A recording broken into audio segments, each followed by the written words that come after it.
저와 여러분이 함께 봉독한 사무엘상 22장 말씀은 블레셋으로 정치적 망명이 실패한 다윗이 아둘람굴에서 부모님과 많은 그 소외된 사람들이 다윗을 따르는 가운데 이제 부모님을 모압 왕에게 맡기고 이제 근처 지내고 있을 때 사울은 다윗을 이제 더 잡기 위해 가지고 도획을 통해서 다윗이 방문했던 그 노베에 있는 제사장들을 학살하는 그러한 내용이 기록되어 있습니다. 이러한 내용을 우리가 조금 더 자세하게 살펴보도록 하겠습니다.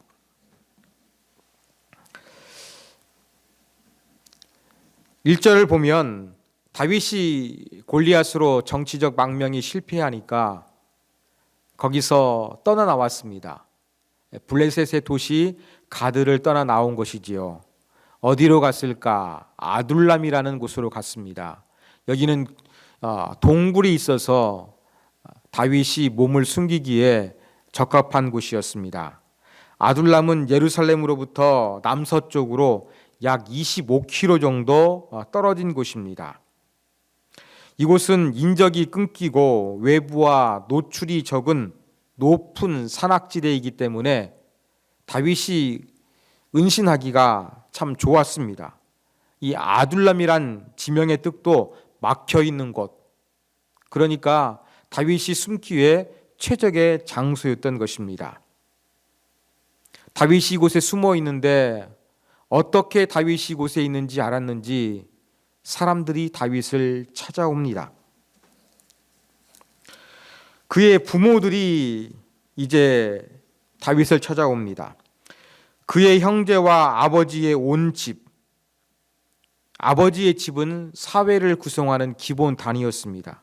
그런데 우리처럼 핵가족이 아니라 형제와 할아버지, 삼촌 등을 포함하는 확대 가족이었습니다. 다윗의 모든 일가가 이제 사울의 그 경계망을 피해서 다윗에게로 지금 도망쳐 온 곳입니다. 가족들만 온 것이 아니었습니다. 2절에 보면 환난 당한 자가 등장합니다. 사회적인 약자를 의미하겠지요. 그 다음에 빚진 자, 경제적으로 어려운 자를 가리킵니다. 마음이 원통한 자, 인생의 쓴맛과 마음에 상처가 있는 사람들입니다. 이 세 가지 집단은 모두 사회적인 그러한 밑바닥 인생을 살아가는 힘든 사람들이었습니다. 이렇게 가족과 사회적으로 힘들고 어렵게 살아가는 사람들이 전부 다 모였는데 약 400명 가량이 되었습니다. 자, 부모님이 왔습니다. 다윗이 어떻게 하겠습니까? 다윗은 부모님을 데리고 모압 왕에게로 갑니다. 왜 하필 모압 왕에게 갔을까요?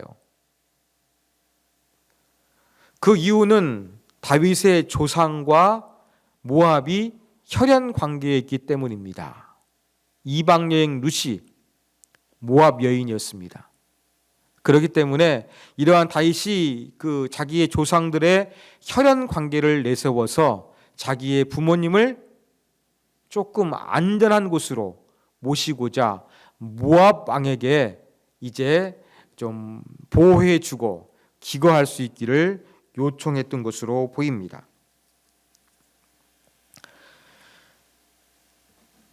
그리고 이 부모님을 요압 왕에게 맡긴 다음에 다윗은 어디로 갔느냐? 4절에 보니까 요새에 있었다, 그렇게 표현합니다. 이 요새는 어디일까요? 다윗이 처음에 가드에서 나와서 그 숨었던 그 아둘람 굴을 의미하겠습니까? 아닐 것입니다. 왜냐하면 5절 갑자기 선지자 갓, 출신 성분이나 지파도 모르는 갓이라는 선지자가 등장하는데 다윗에게 다짜고짜 이렇게 이야기합니다. 이 요새에 있지 말고 떠나 유대 땅으로 들어가라. 그 이 요새는 지금 유대 땅이 아니라는 이야기입니다. 모압과 이스라엘의 경계 지점에서 다윗이 살기 위해 가지고 조심스럽게 거주했던 곳으로 보입니다. 그런데 갓 선지자가 갑자기 나타나서 다윗에게 지금 이스라엘 땅으로, 유다 땅으로 들어가라, 그렇게 지금 명령을 하고 있습니다. 그 이유가 무엇일까요? 다윗은 왕이 될 사람입니다. 그러면 왕이 될 사람이 자기가 통치할 지역에 있어야지, 통치할 지역 밖에 있는 것은 좋은 모양새가 아닙니다. 또 한 가지 이유는 바로 하나님 때문입니다. 여러분, 하나님이 통치하시는 이스라엘 땅에 다윗이 있는 것이 더 좋기 때문에, 바로 선지자 갓은 이 두 가지 이유 때문에 다윗에게 지금 이 요새에 머물지 말고 유다 땅 경계 안으로 들어가라, 이렇게 명했던 것입니다. 자, 이렇게 다윗이 아들람 굴에 숨었다가 또 모압과 이스라엘 경계에 있다가 이제 이스라엘 영내로 유다 땅으로 들어왔습니다. 이러한 소식이 사울에게도 이제 보고가 되었습니다. 자, 그때의 사울이 기브와 높은 곳에서 손에 단창을 들고 에셀나무 아래 앉았다. 여러분, 에셀나무는 상당히 좀 신성시되는 나무였습니다. 나무가 그 좀 물이 없는 사막지대에서도 잘 자라고 뿌리가 한 3m 정도로 그렇게 깊이 뿌리를 내리기 때문에 건조한 지역에서 잘 자라는 나무입니다. 그늘도 제공합니다. 그래서 이러한 곳에서 사울이 지금 통치 행위를 하고 있는 것입니다. 그러면서 통치하면서 지금 주제가 무엇입니까? 다윗을 죽이고 없애는 것이었습니다. 그러면서 7절에 보면 사울이 이야기를 합니다. 너희 베냐민 사람들아 들으라. 여러분, 왕이 특정한 지파 사람들에게 이야기를 합니다. 이건 편가르기를 하는 것입니다. 아무래도 사울 왕이 베냐민 지파 출신이기 때문에 베냐민 지파 사람들이 더 충성하고 더 많은 요직을 차지하고 있었겠지요. 그러면서 이 베냐민 사람들에게 하는 말이 무엇입니까? 이새의 아들이 너희에게 밭과 포도주를 주겠느냐? 너희를 천부장과 백부장으로 지위를 그렇게 허락해 주겠느냐? 이렇게 묻고 있습니다. 여러분, 이렇게 재산을 분배하고 지위를 주는 것은 공을 세운 신하들에게 베푸는 어떠한 포상의 개념이 있었습니다. 다윗이 왕이 되었다고 해서 베냐민 지파 사람들인 너희들에게 다윗이 과연 뭔가 공로를 치하하겠느냐? 그럴 일이 없다는 것이죠. 나한테 충성하라는 이야기입니다. 그러면서 8절에 보니까 너희가 다 공모하여 나를 대적한다. 지금 사울의 말을 듣고 있는데도 사울의 편을 들고 있지 않다고 지금 그렇게 이야기를 하는 것입니다. 심지어 내 아들 요나단이 다윗과 약속을 해가지고 이제 참 내 편을 들고 있지 않는데 나를 위해서 충성하는 사람, 슬퍼하는 사람, 그런 사람이 없다는 것입니다. 내 아들이 지금도 매복했다 갑자기 나를 죽인다 그러면 이 정보를 나한테 제공할 사람이 아무도 없다. 그렇게 지금 사울이 지금 푸념을 합니다. 여러분, 이 사울의 주장은 근거가 있는 것일까요? 없는 것일까요? 없습니다. 자, 다윗이 지금 유다 땅 지역으로 들어오니까 이 소식이 사울에게 알려졌잖아요. 그리고 사울은 이 도액이라는 에돔 사람을 고용해가지고 어떻게 했습니까? 제사장들을 그렇게 잘 참 경계하도록 살펴보도록 그렇게 지시를 내렸습니다. 다윗이 가는 곳마다 사울이 쫓아가는 것을 보면 사울 왕은 분명히 탁월한 정보력을 가지고 있었습니다. 이렇게 탁월한 정보력을 가지고 있었음에도 불구하고 사울은 피해망상, 과대망상에 걸려서 모든 사람들이 공모해서 자기를 죽이려고 하고 자기에게 보호하지 않는 그러한 현상들을 지금 신하들 앞에서 이야기를 하고 있었습니다. 이때 한 사람이 탁 분위기를 깹니다. 9절에 보니까 에돔 사람 도획입니다. 바로 다윗이 노베에 있는 이 제사장 공동체를 방문했을 때 거기 있었던 도획이란 사람이었습니다. 그러면서 이제 자기가 있었던 것을 사울 왕에게 보고합니다. 이새의 아들이 노베에 와서 아히두베의 아들 아히멜렉에게 이른 것을 내가 보았다 이야기하면서 그 내용을 이야기하죠. 10절에 아히멜렉이 그를 위하여 여호와께 묻고 음식도 주고 블레셋 사람 골리앗의 칼도 주더이다. 세 가지를 이야기하죠. 여호와께 물었다. 다윗을 가지고 하나님 앞에 어떤 계획이 있는지 물었다는 것입니다. 음식을 줬다는 것입니다. 골리앗의 칼을 줬다는 것입니다. 자, 세 가지 이야기했는데 정확한 사실은 몇 가지입니까? 두 가지입니다. 첫 번째 것은 거짓말이었습니다. 우리가 지난 시간 21절 살펴봤습니다만 그러한 내용은 전혀 없었습니다. 자, 이러한 정보를 들은 사울은 가만히 있을 수가 없겠지요. 사람을 보내가지고 제사장 아히멜렉을 이제 소환합니다.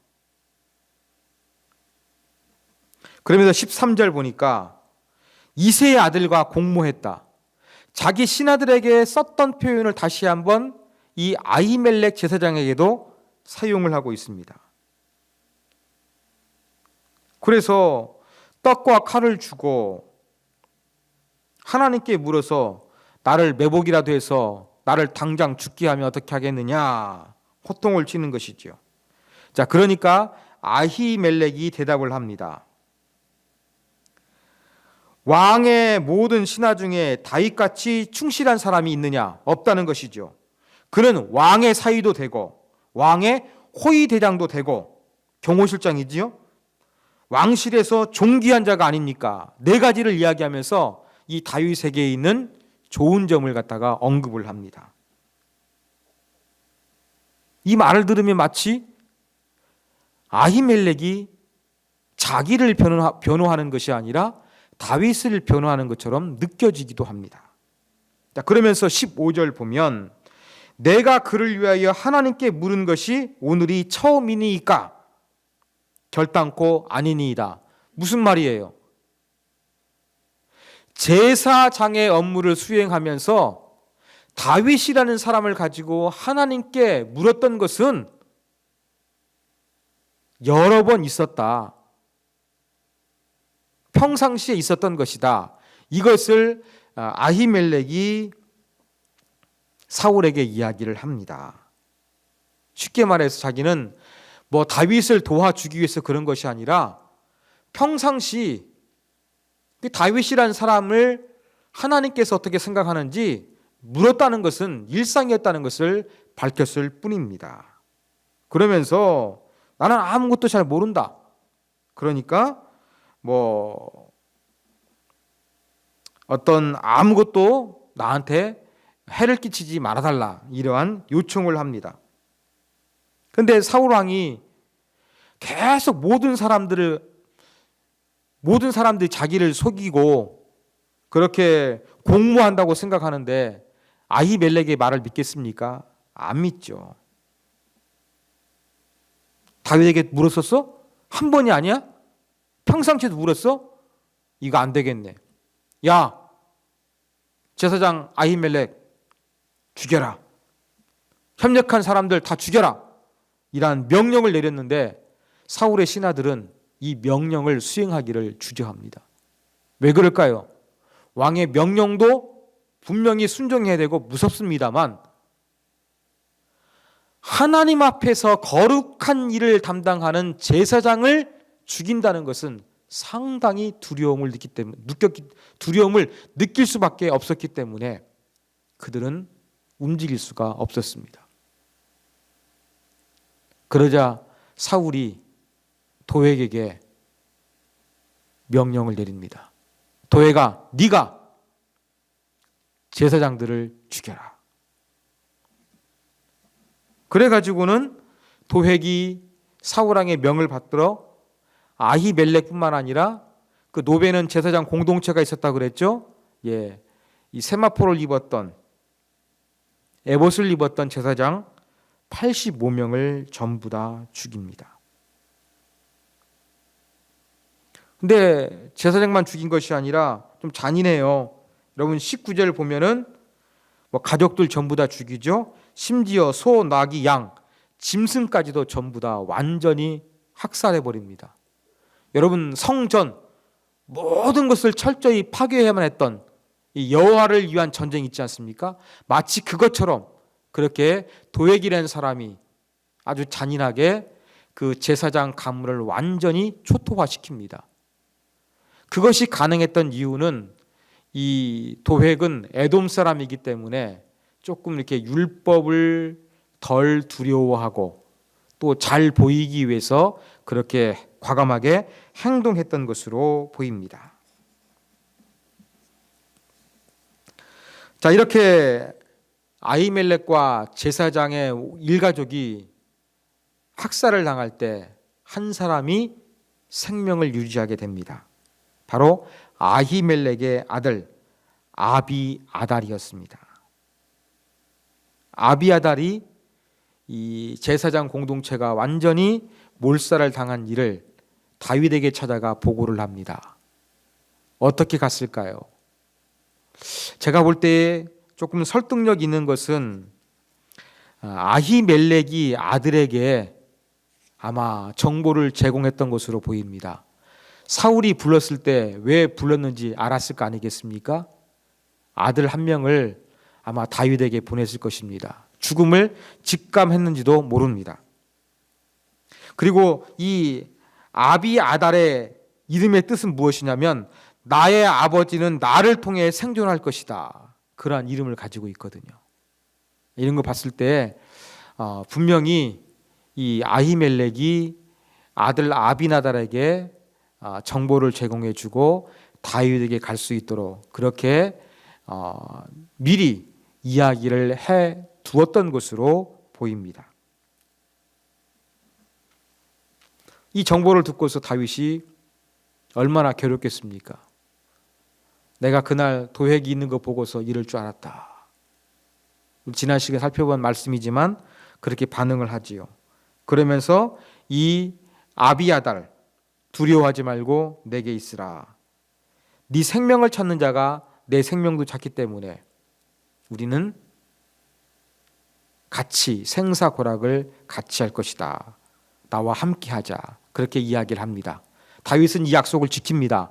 그래가지고 아비아달이 제사장 사독과 함께 이제 그 하나님 앞에서의 물어야 될 일들을 담당하는 제사장의 역할을 감당하게 됩니다.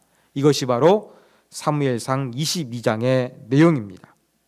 자, 이러한 내용을 통해서 배울 수 있는 교훈점 몇 가지를 살펴보겠습니다. 첫 번째 교훈입니다.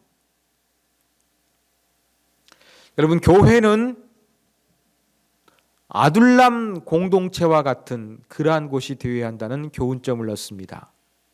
여러분, 다윗은 정치적 망명을 실패했는데 그래서 가드를 뛰쳐나와 가지고 아둘람 굴에 나와서 은신하고 있었습니다. 그런데 그의 일가족들이 다윗을 찾아왔고 사회적으로도 전부 다 고통당하고 약자고 경제적으로 어렵고 원한을 가지고 있었던 상처가 많은 그런 사람들이 다윗을 찾아왔습니다. 여러분, 교도소에서 수감된 사람들을 관리하는 것은 쉬울까요? 어려울까요?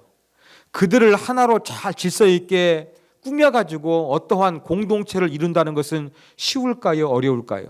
어려울 것입니다.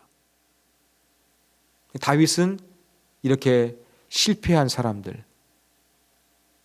가슴에 응어리가 있는 사람들, 이러한 사회적인 약자를 끌어모아서 공동체를 이루고 이들이 중심이 되어가지고 다윗 왕조가 탄생하게 되는 그러한 밑거름이 됩니다. 그래서 이 다윗이 이 피신해 동안 아둘람에서 만났던 사람들, 이러한 사람들이 너무나 참 극적으로 변하기 때문에 또 이 부분에 대해서 이 아둘람 공동체를 아주 참 멋있게 표현하는 사람도 참 많이 있습니다. 그렇습니다. 교회는 바로 아둘람 공동체와 같은 곳이 되어야 할 것입니다. 우리가 지난 시간 사무엘상 21장을 살펴보면서 교회는 어떠한 곳이라 그랬습니까? 자기를 보호할 무기가 없어도, 먹을 게 없어도, 심지어 거짓말했어도 와서 뭔가 은혜를 입을 수 있는 곳이 교회라 그랬습니다.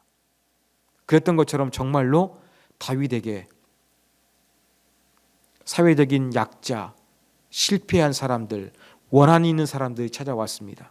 이런 사람들이 공동체를 이루어가지고 다윗 왕조가 탄생하게 되는 중추적인 역할을 감당하게 합니다.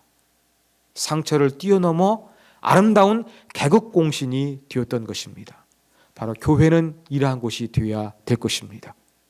상처받은 사람들, 아파하는 사람들, 실패한 사람들, 인생에 희망이 없는 사람들, 이러한 사람들이라도 같이 모여서 함께 하나님의 이름으로 위로하고 기도하며 교제할 때 말씀을 힘입어서 우리가 새로워질 수 있고, 말씀을 통해서 새로운 아름다운 역사를 장식하고 써내려갈 수 있는 그러한 공동체로 거듭나야 할 것입니다. 바로 다윗은 아둘람에서 이 사람들을 한데 모아 그것을 잘 아름답게 만들어 갔습니다. 우리 시대에도 상처가 많은 사람들, 힘든 사람들, 코로나 시국에 경제가 안 좋아서 얼마나 힘들고 어렵습니까? 이러한 가운데 이러한 사람들을 잘 위로하고 붙들어 모아 새로운 삶을 시작할 수 있도록, 또 이들을 통해서 하나님의 나라가 멋지게 세상 가운데 빛을 발할 수 있도록, 거룩하신 하나님의 뜻이 이루어질 수 있도록, 하나님, 연약하고 힘든 자들이지만 저희들을 그렇게 사용하여 주시고 교회의 그러한 놀라운 변화와 역사가 있게 하여 주시옵소서. 우리가 이렇게 기도해야 할 것입니다. 자, 두 번째 교훈입니다. 두 번째 교훈은 우리가 정말로 우리의 시간과 에너지를 어디에 집중해야 할 것인가, 오늘 말씀을 통해서 교훈을 얻을 수가 있습니다. 자, 다윗이 정치적인 망명을 하기 위해 가지고 노베에 있는 제사장 공동체를 방문했다 그랬죠. 목적이 무엇이었습니까? 자기가 환영받을 수 있는 전리품 골리앗의 칼을 가지고 가기 위해 가지고 노베에 있는 제사장을 방문했습니다. 제가 지난 시간 말씀드리면서 다윗은 이것을 위해서 하나님께 묻지 않았을 것이라고 말씀을 드렸습니다. 다윗의 이러한 결정 때문에 노베에 있는 제사장, 자기에게 은혜를 베풀었던 아히멜렉 제사장뿐만 아니라 85명의 제사장과 그의 모든 가족이 비참한 최후를 당하고 말았습니다. 얼마나 힘들고 괴로웠겠습니까? 나 때문에 이렇게 엄청난 제사장의 사람들이 희생을 당하다니 마음이 괴로웠을 것입니다. 이러한 괴로운 심정을 가지고서 다윗이 작성했던 것이 시편 52편입니다. 엄청난 비극이었습니다. 근데 엄청난 비극이었지만 이 비극을 통해서 하나님의 뜻이 이루어지고 있습니다. 자, 여러분 9절에 보면 도획의 입을 통해 가지고 아히멜렉을 소개하는데 뭐라고 이야기합니까? 아히두베의 아들 아히멜렉. 아히두브는 누구였느냐? 이가봇의 형제였습니다. 이가봇은 누구의 후손이었습니까? 제사장 엘리 가문의 후손이었습니다. 그러면 아히멜렉이 엘리 제사장 가문의 후손입니다. 말씀을 기억해 봅시다. 하나님께서 영적으로 무능했던 엘리 제사장 가문에게 어땠습니까? 전부 다 죽음을 당할 것을, 하나님의 심판이 내려졌던 것을 여러분들이 기억할 것입니다. 그것이 지금 사무엘상 22장에서 실현이 되고 있는 것입니다. 여러분, 우리가 살다 보면 하나님께서 이렇게 하셔야 되는데, 그러한 순간이 있어요. 우리 입장에서는 너무나 아쉬워요. 그래서 아쉽다 보니까 우리가 원하는 것들이 이루어지기 위해서 막 아둥바둥 막 할 수 있는 노력을 우리는 최선을 다해서 할 때가 있습니다. 그러나 하나님의 계획은 분명할 때가 있어요. 우리의 생각과 우리의 기준에서 이 하나님의 계획을 자칫 잘못하게 되면 바꾸려고 할 수 있는 것이 발생할 수도 있다는 것입니다. 분명히 다윗의 입장에서 보면 다윗의 어떠한 자기의 잘못된 결정 때문에 이 제사장들이 엄청나게 학살당하는 비극이 일어납니다. 그렇지만 이걸 통해서 한편으로는 하나님의 뜻이 이루어지며 엘리 제사장에 대한 하나님의 심판이 성취되는 것이 지금 실현이 되고 있다는 것입니다. 분명히 다윗은 제사장들의 이 죽음에 대해서 슬퍼하고 참 괴로워할 수밖에 없는 것입니다. 그 다윗이 정말로 집중해야 되는 것은 무엇입니까? 하나님의 뜻이 그 가운데서 이루어지고 있다는 거예요. 그 다윗이 정말로 집중해야 되는 건 무엇입니까? 제사장들의 죽음을 슬퍼야 되지만 그 제사장들의 그 죽음이 헛되지 않기 위해서 뭐 해야 되겠습니까? 하나님이 보내주신 400명의 이 아둘람 공동체 사람들, 이러한 사람들과 함께 잘 마음을 모아서 하나님께서 원하시는 이스라엘의 왕이 되어야 되지 않겠습니까? 아쉬움 속에서 인간적인 생각으로 이 제사장들의 죽음만 되돌리기 위해 노력할 것이 아니라 거기에는 분명히 다윗이 알지 못했던 하나님의 뜻과 하나님의 계획이 이루어지고 있고, 그렇기 때문에 다윗이 집중해야 할 것은 마냥 슬퍼할 것이 아니라 자기에게 주어진 현실을 최선을 다해서 살아가는 것이 필요했던 것입니다. 그렇습니다. 우리에게도 뭔가 무엇에 집중해야 될 것인가 배워야 합니다. 우리가 관심 있고 우리가 애착하고 우리가 생각하는 것이 있으면 그 생각이 떠나지 않습니다. 그것을 이루기 위해서 계속 생각하고 노력합니다. 그러나 우리는 하나님의 뜻을 잘 모릅니다. 우리가 볼 때는 아쉬운데 그 일을 통해서 하나님의 뜻이 이루어지는 도구가 될 수도 있는 것입니다. 그렇다고 한다 그러면 뭔가 우리가 생각할 때에 아쉬웠던 일, 그것을 붙잡고 자꾸 고민하고 왜 그랬을까 아파할 것이 아니라 과감하게 내려놓을 것은 내려놓고 우리가 집중해야 될 거, 우리가 힘써야 될 거, 과연 하나님께서 내게 무엇을 원하시고 뭘 하기를 기뻐하시는지 이것을 잘 찾아서 선택과 집중하는 것, 그것을 잘해 나가야 될 것입니다. 바로 오늘 본문을 통해서 우리는 이것을 배워야 됩니다. 다윗은 분명히 슬퍼할 수밖에 없는 상황이었습니다만 그 안에 하나님의 뜻이 실행되고 있습니다. 그렇다면 슬퍼할 것이 아니라 하나님의 계획과 하나님의 섭리가 이루어지고 있으니까 그 안에서 내가 어떻게 쓰임 받게 될까, 내가 할 수 있는 최선을 다하는 것이 다윗에게 요구가 되었던 것입니다. 저와 여러분에게도 마찬가지입니다. 저와 여러분이 아쉬워하는 것, 과거의 어떠한 참 후회 때문에 집착하면서 거기에 얽매여 있는 것이 아니라 하나님의 뜻을 향해서 나아갈 수 있고 또 내가 모르는 하나님의 계획이 이루어질 수 있는 가능성을 인정하면서 과거에 집착하기보다는 지금 현재 내가 할 수 있는 거에 최선을 다하는 하나님의 사람이 되어야 한다는 교훈점을 얻을 수가 있습니다. 마지막 세 번째 교훈입니다. 우리는 제사장 아히멜렉처럼 하나님 앞에서 최선을 다하는 그러한 삶을 살아야 한다는 교훈을 얻습니다. 여러분, 사무엘상 21장과 22장에서 기록된 아히멜렉의 모습, 우리가 조금 더 다시 한번 이 시간 정리하고 주목할 필요가 있습니다.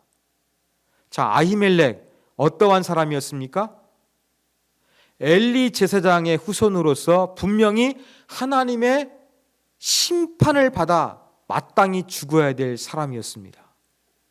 하나님의 심판을 받는다고 해서 무조건 나쁜 사람이 아닙니다.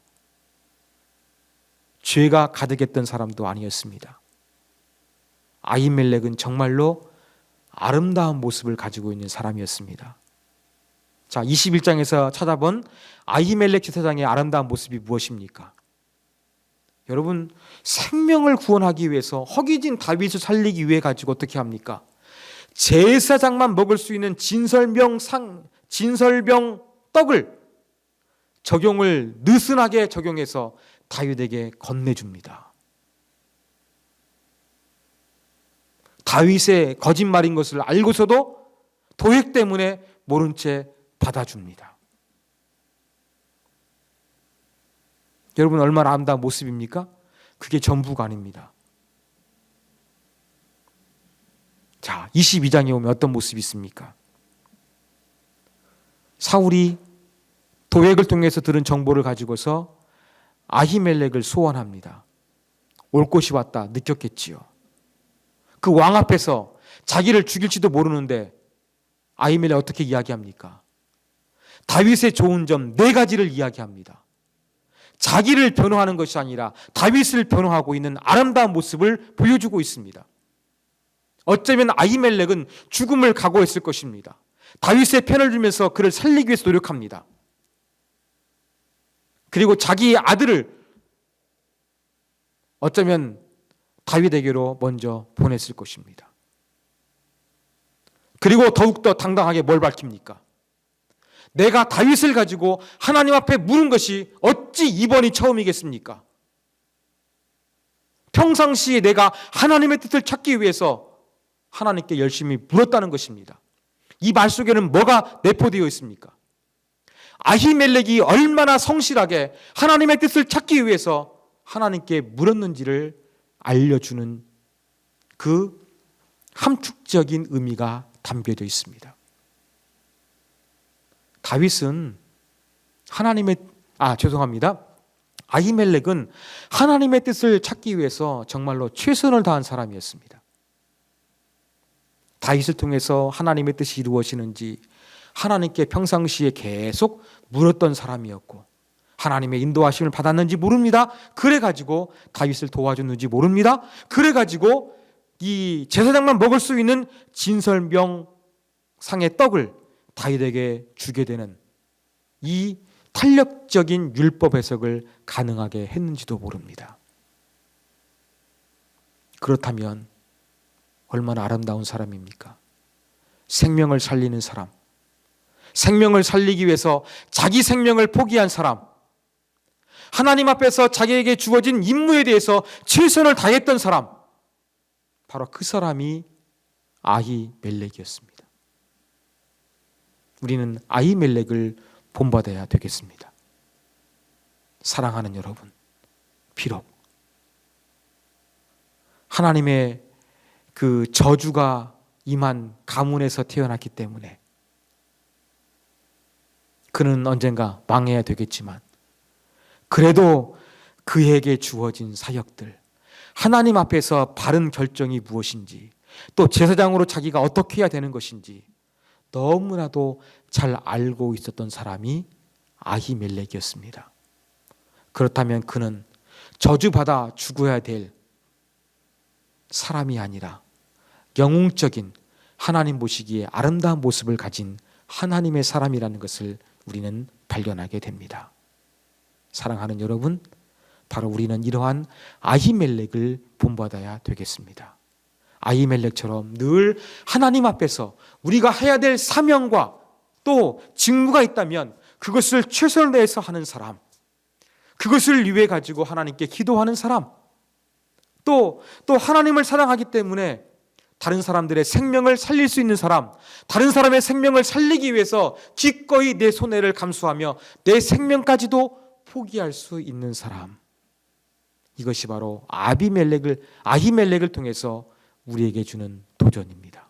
사랑하는 여러분, 우리에게도 비록 저주받은 가문과 같이 안 좋은 상황 가운데 있다 할지라도 철저하게 하나님의 말씀을 붙들고 하나님 보시기에 아름다운 모습을 보이면서 살아갈 수 있는 우리가 되어야 한다는 교훈점을 놓치지 않기를 간절히 부탁드립니다.